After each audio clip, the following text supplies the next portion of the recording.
Have you ever felt a quiet, persistent sense that your life is slipping away? No matter how busy you keep yourself, how many people surround you, or how full your schedule is with goals and responsibilities, deep inside, something still feels wrong. Like something crucial is missing. As if you're simply existing, not truly living. Maybe you've tried to label that feeling as anxiety. Maybe a doctor called it depression. They might have handed you a prescription, a pill for the morning, another for the night. And so time passes, dulling the exact pain you're supposed to be paying attention to. But what if I told you that this suffering isn't a flaw? That it's not something to be pushed away, but actually a sign, a message? Carl Gustav Jung, a pioneer in depth psychology, believed that what we often call mental illness is not necessarily a sickness. It can be the psyche's attempt to heal itself, a signal that your current way of living is harming your soul. You might be stuck in a life that doesn't belong to you, a job that drains your energy, relationships that exhaust you, goals that don't reflect your true self, and your inner voice. It's screaming for liberation, but no one ever taught you how to listen. Instead, we're trained to suppress that voice, to behave, to adapt, to not cause trouble. And so, silently, you become unwell, while the world applauds your productivity. This is where Jung's insight matters. He believed healing doesn't come from escape, but from facing the truth. It's not about hiding the symptoms, it's about discovering what they mean. In Jung's own words, neurosis is always a substitute for genuine suffering. In short, your illness may be a result of running from the pain you need to feel in order to grow. The longer you avoid it, the longer you suffer. This video is not for those looking to be distracted. It's for those who are done pretending. For those who feel like they're drowning but still hold on to a sliver of hope that maybe there is another way. And there is. But it begins with a brutal act of honesty, to stop running and start listening. Listening to yourself, to your inner world, to the pain you've buried under pills, addictions, and habits. If you've stayed with me this far, then maybe you already know that emptiness inside you is not a flaw. It's the absence of your own presence in your life. And now, it's time to bring yourself back. You've been feeling down, maybe for weeks, maybe longer. You visit a doctor. He listens, maybe for 15 minutes, maybe less. You describe your sleepless nights, the anxiety, the weight in your chest, the feeling of disconnection from your life. He nods, types something, and gives you a diagnosis. Anxiety. Here's a prescription. Done. In days or weeks, your pain is reduced to a chemical imbalance, and that deep existential cry becomes a code on a pill bottle. What they don't tell you is this: that kind of treatment isn't focused on your soul. It's focused on making you function. The system is simple. Keep working. Keep consuming. Keep producing. Keep everything running. The medication helps you tolerate what shouldn't be tolerated. That's why it's seen as the solution. But as Jung warned, this solution is a trap. He believed that most modern neuroses don't stem from a broken brain, but from a life disconnected from its true path. When you ignore your purpose, your deepest instincts, your truth, your soul begins to suffer. And because it has no voice, it speaks through your body and mind, in the form of anxiety, panic, and despair. But instead of listening, we've been trained to silence that voice, to numb every discomfort with chemicals, to get back to normal as quickly as possible. But what is this normal? A job you despise but can't leave. Shallow connections that exist to keep up appearances. Goals with no meaning, repetitive routines, and a constant sense that you're just surviving, not really alive. Your anxiety isn't failure. It's your soul telling you, this isn't your life. You're betraying me, and if you keep ignoring it, your body will scream louder. But the system is always ready with a stronger pill, a new diagnosis, another sedative. And the more you adapt to this pattern, the more distant you become from yourself, until one day you feel nothing at all, no pain, no joy, just emptiness. That constant dullness, the emptiness many call adult life. Jung warned that when we treat the symptoms without uncovering their cause, we create a false sense of recovery. A person may look fine on the outside, but deep inside, they still feel lost. And over time, this split between what we feel and how we live only grows worse. The soul cannot be ignored forever. Eventually, it will demand to be heard. It may show up as burnout, emotional breakdowns, or a deep void that nothing can truly satisfy. This widespread reliance on medication reflects a deeper issue. We live in a culture that avoids suffering, that fears pain because it no longer sees pain as something meaningful. For Jung, pain was necessary. It marked the beginning of transformation. It was the invitation to find one's true self. But in today's world, any discomfort is seen as illness. And when we avoid pain, we also avoid the chance to become who we were meant to be. So, how many people are being silenced by treatments that only hide the real issue? How many lives are being numbed in the name of false balance? How many personal journeys are stopped before they even begin? To answer that, we need to look deeper at what's underneath this modern emotional crisis. And that means questioning the environment around us, the systems that shape our identity, and the lifestyle that might actually be the illness. Maybe the real problem was never you, but the world that taught you not to love yourself. We'll dive into that next. And if you're new here, consider subscribing to stay connected with our content. Let's continue.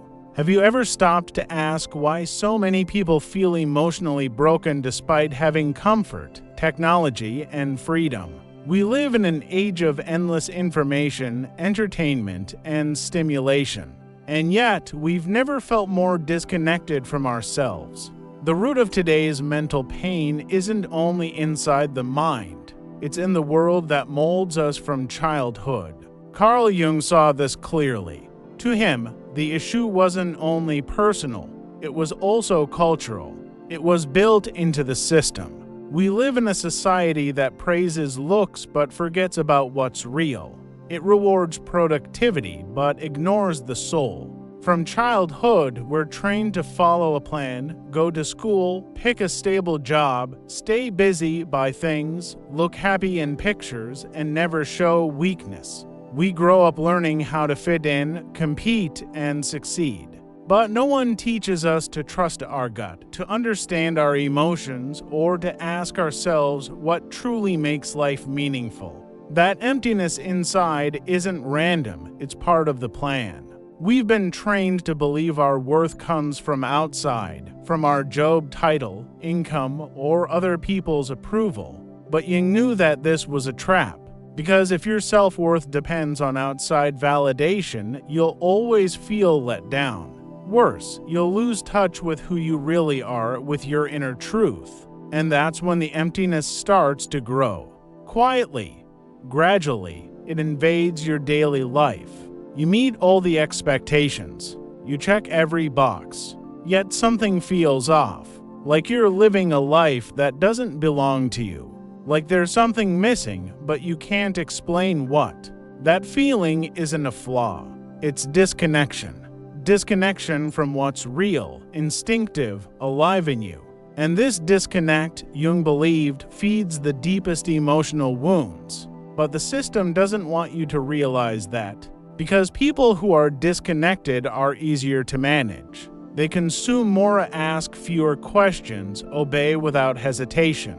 They're efficient, they're compliant, they're predictable, and when they eventually break, from anxiety, depression, or exhaustion, the system offers temporary fixes, never real answers. Jung believed that healing only begins when we face the world that broke us, when we uncover how we were shaped, what parts of ourselves we were forced to hide and what we gave up to be accepted. This is not an easy thing to face because it means admitting that the life you lived wasn't really yours, that you changed who you were to fit into a system that slowly crushed your spirit, that you were shaped by a culture afraid of what it means to be fully human.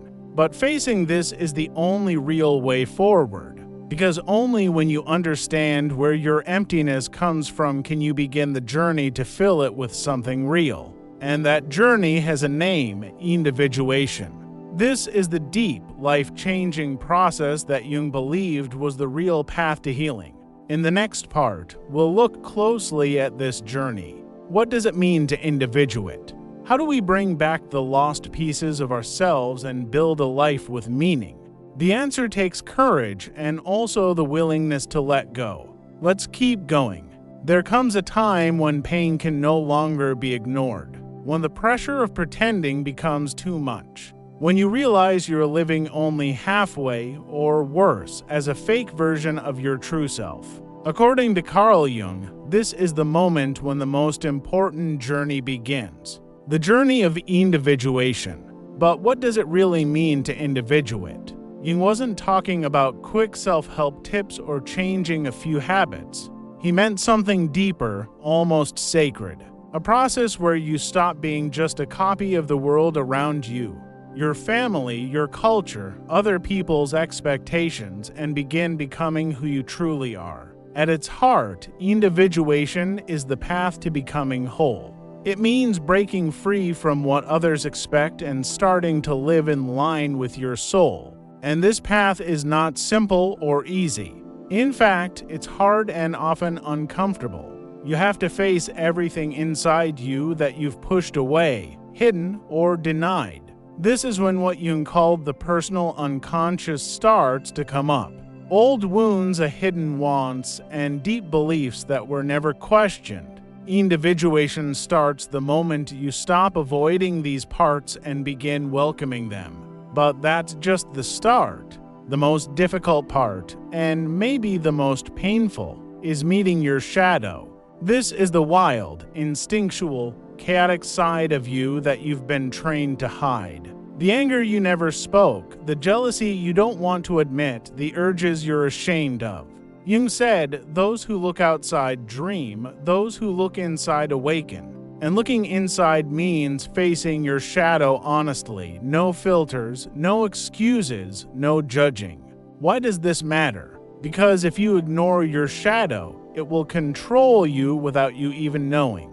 But if you face it and make peace with it, it becomes a powerful source of energy, truth, and strength. That's when real life begins, when you stop fighting yourself and start making peace with everything that lives inside you. Individuation is about rebuilding your inner self. It's about reconnecting with the self, the center of your mind and soul, the living whole that you were always meant to be. And here's the strange truth. While the world tells you to be better, Jung said you just need to become whole. Not perfect, but real. Not obedient, but free.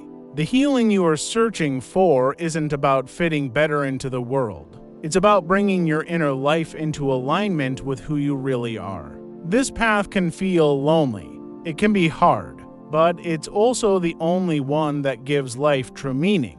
Because once you start living from your inner core, everything begins to shift. Your decisions change, your relationships change, even how you suffer changes. Suffering stops being something to avoid and becomes part of your growth.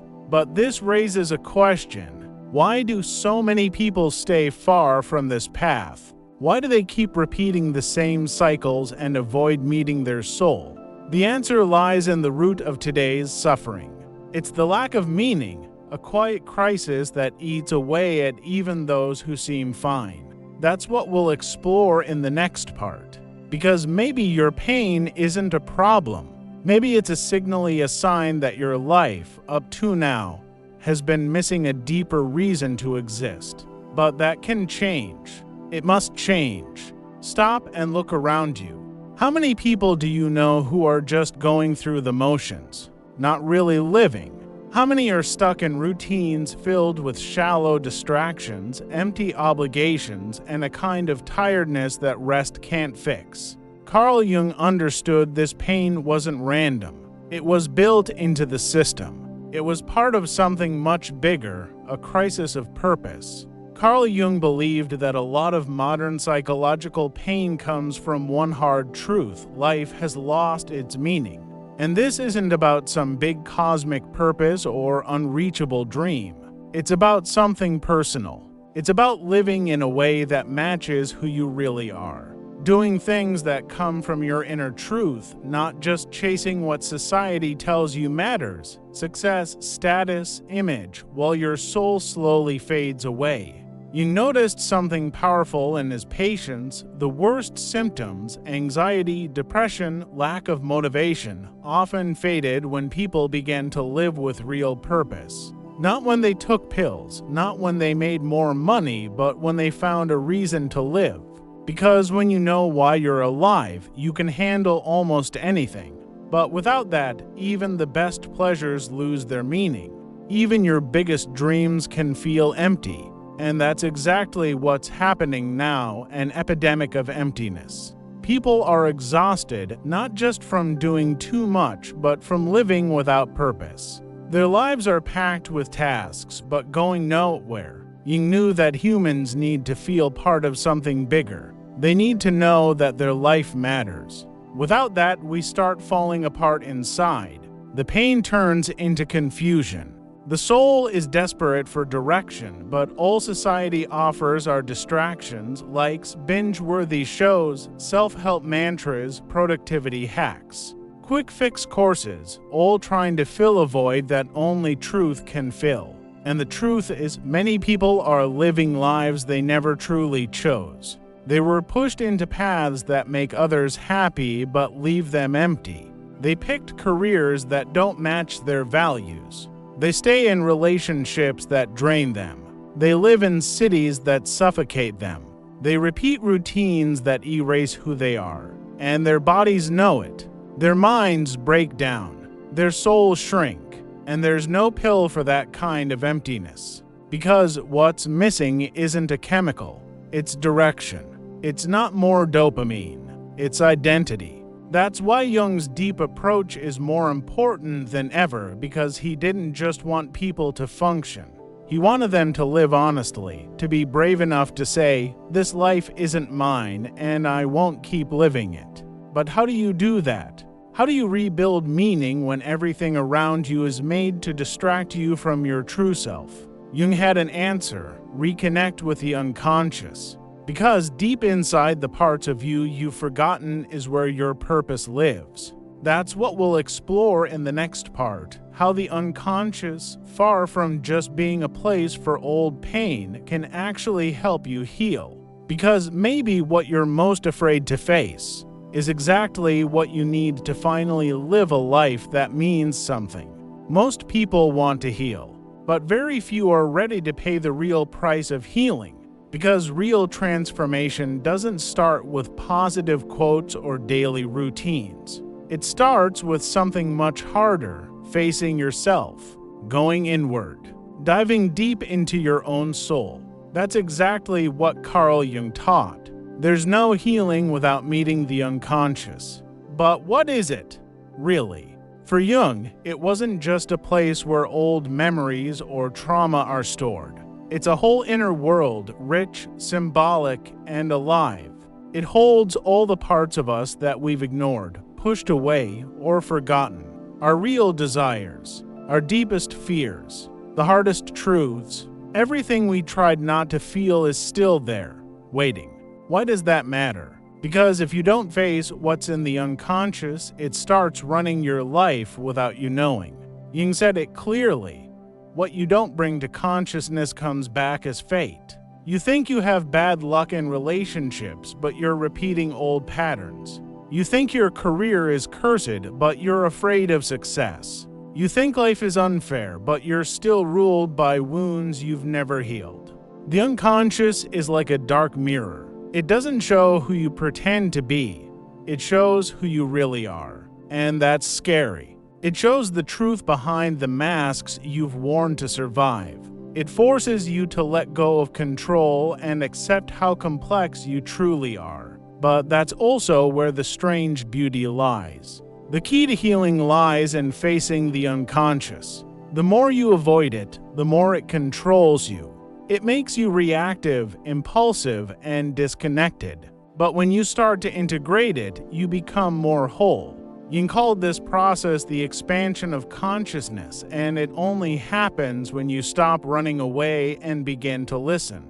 How can you do this? Through dreams, symbols, art, silence, meditation, and analysis. The unconscious doesn't speak with logic. It speaks with images, feelings, and emotions that seem to come from nowhere. But it's not nothing. It's you. It's the part of you that was hidden, waiting to be seen.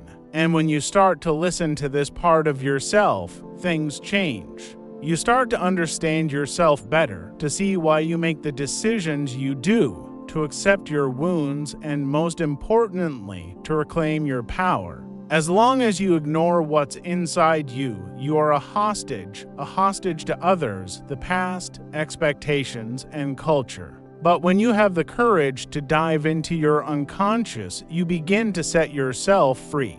You realize that the anxiety you feel is not your enemy. It's a message. The sadness you feel isn't weakness. It's a sign that something needs to end so something new can begin. This process is hard. It takes time, patience, and depth. You have to let go of the comfort of living on the surface. But it's the only way to live authentically. And from this authenticity, you rebuild your life. No longer as a puppet to the unconscious, but as a conscious creator of your own future. Now that you understand the role of the unconscious in your pain and transformation, there's one last question to ask. What's stopping you from starting this journey? Why do so many people, even if they understand all this, stay stuck, living on autopilot, repeating the same meaningless life? The answer is fear. Fear of change, fear of loss, fear of letting go of what's familiar, even if it's harmful. And the next part, we will explore this fear and the hardest yet most freeing choice you'll have to make to stop wasting your life. Because in the end, you have two choices. You can stay numb or you can wake up. There is no in-between. There comes a moment when you need to choose. Not just any choice, but the choice. The one that separates who you truly are from the person you were conditioned to be. The choice that will determine whether you continue living a borrowed, numb, empty life or whether you will finally commit to the most important promise anyone can make, the promise to your soul. If you've made it this far, it's not by accident. Something inside you's waking up. It might still be a quiet whisper, or maybe it's already shouting, but it's there. And this call won't go away because it's coming from the deepest, most honest, most alive part of who you are. The part that refuses to accept a life of work obligations, distractions, and survival. The part that knows, even without being able to explain it, that there's more to life, something waiting for you. But it will only reveal itself if you have the courage to walk toward it. Carl Jung said that the greatest privilege in life is becoming who you truly are. But he also knew that this path is the most avoided because it requires you to let go of everything that's comfortable, predictable, and superficial. It demands that you face your deepest fears, confront your shadows, and question everything you were taught as truth. But that's exactly why this path is sacred. It transforms you. It truly heals you. Most people will keep going on autopilot. They'll choose numbness over clarity. They'll keep accumulating possessions, distractions, and likes while inside they rot in silence. But you don't have to be another statistic. You can choose. Choose to stop wasting your life. Choose to wake up. Choose to build a life that makes sense. A life that is yours. I'm not saying it will be easy. It won't. It will hurt. It will confuse you. It will require letting go of things. But it will also free you. And there's nothing more powerful than an awakened soul. Because when you start living as the person you really are, you become uncheckable. You stop asking for permission. You stop comparing yourself to others. You stop losing yourself trying to please people who will never understand you. So now I ask you, what do you need to let go of to start truly living? What is the lie you're still telling yourself? Comment below. It doesn't matter if it's a sentence, a confession, or a question. The simple act of writing is already a step out of numbness. It's a sign of presence, of choice, of awakening. And if this video moved you, if some part of it touched a wound or sparked something inside you, then you need to watch the next video. Not because it's a continuation, but because it's important. If you've made it this far, it's because you're ready to go even deeper. And now, more than ever, it's time to move forward.